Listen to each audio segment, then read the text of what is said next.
Hello everyone, I'm going to be telling you about speed and velocity. Sorry, I had like a blank. Speed and velocity and distance and displacement.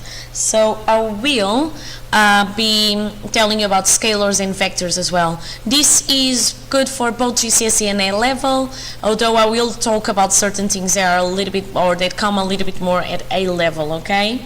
So, distance is a scalar and is a numerical description of how far things apart are. So I would say 2 meters apart, 3 meters apart, something alike. Displacement is going to be the distance in a certain direction. So because it has a direction, is a vector, okay? So in this example, I have A and B, and I want to go from A and B, and I decide to go through this route, going up and then down and up again, passing through D and down. That route is my distance traveled, okay? But my displacement is going to be the difference in between the positions of A and B. So it's a straight line between A and B. So that means that my distance and my displacement have different values, okay? In this case, sometimes it could even be that it's the same, but in this case it's a different value, okay? And again, the displacement has a direction, so it's a vector. The same way, I can have speed and velocity. So speed is how fast an object goes, so it's a scalar, is a number. Velocity is a vector, meaning is the scalar, in this case speed, with the direction. And again, in this example in here, I have two cars.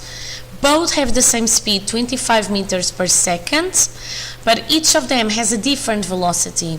One has a minus 25 meters per second, and the other has a positive 25 meters per second. So one is going on the negative direction for velocity, the other one is going on the positive direction for velocity. It's up to you what you decide to be the positive and the negative, okay? So it should not be a problem as long as you stick to your convention. So remember, especially when we're talking about velocity, to put your signs in your answers. So not just the units, but having the actual minus or the plus, okay?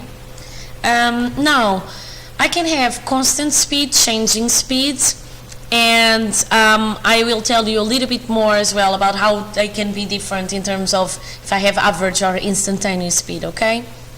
So if something is at constant speed, it will move equal distances at equal times, and the speed will simply be in meters per second, the distance in meters divided by the time in seconds.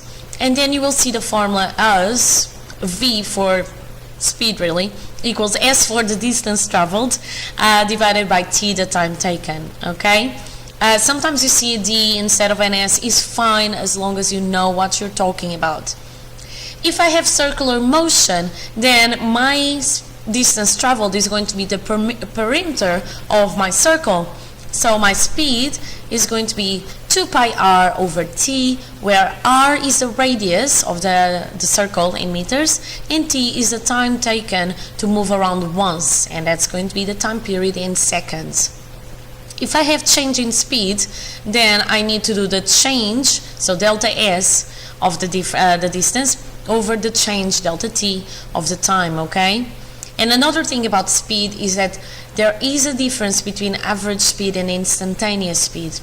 Average speeds can be, for example, 50 miles per hour, where I had a certain speed and then I went faster and then slower and then I went faster again, and then at the end of my journey, the distance that I traveled over the time that I took gave me 50 miles per hour, or let's say 20 meters per second. This is not the same miles an hour and meters per second, but you know, just to stick to the units in physics.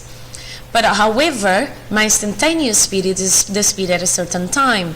So in my journey, where I had my average of 50 miles per hour, for example, or when I said meters per second, let's imagine it's 20 meters per second.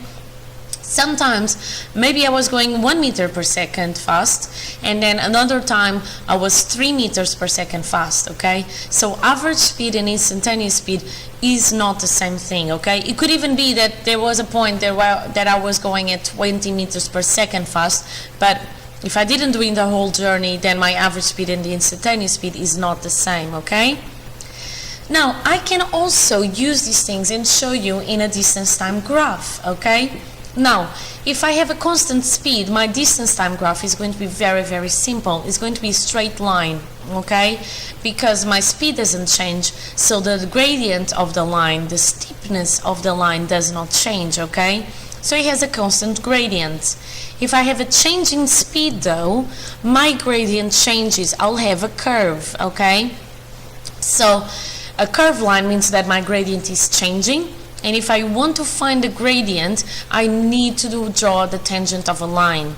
And by drawing the tangent of the line, I will know as well where the speed was faster and slower, because the steeper the line, the more distance I traveled over a certain amount of time, therefore the faster my speeds, okay? So in here, for example, in my changing speed, I was going much faster, sorry, in this part of the journey in here, where my line has a very steep gradient, okay, than in the initial part of my journey, when my gradient is a little bit more shallow, okay? Oh my god, I cannot speak today. Anyway, going on, so you need to do the gradient of the line. The door is locked, by the way. The door is locked. Yes, it's because I'm just recording something. So you need to do the gradient of the line, okay? So if you have a changing speed, you need to find the tangent, and then from there you can then get the the gradient of the line, and therefore the speed. Sorry, I got interrupted, and then I didn't even know what I was talking about. So again, changing speed, you must draw the gradient of the line, and this is how you can figure out what the speed was, okay, on the distance-time graph. Now, because distance and displacement are different things, because displacement is a vector, then I'm going to have different graphs for distance-time graph and displacement-time graph, okay? So you must decide what is going to be your positive direction and what is going to be your negative direction, okay? And this graph that I have here, this line in here, is going to be the representation of an object thrown vertically. So I throw a ball up, it goes up, let's say 4 meters, and then falls back down 4 meters, okay? In a distance-time graph, I would have my distance to be a total of 8 meters, right? And it would increase, maybe the gradient decrease a little bit because the ball starts to slow down, and then increase again a little bit once it starts falling down.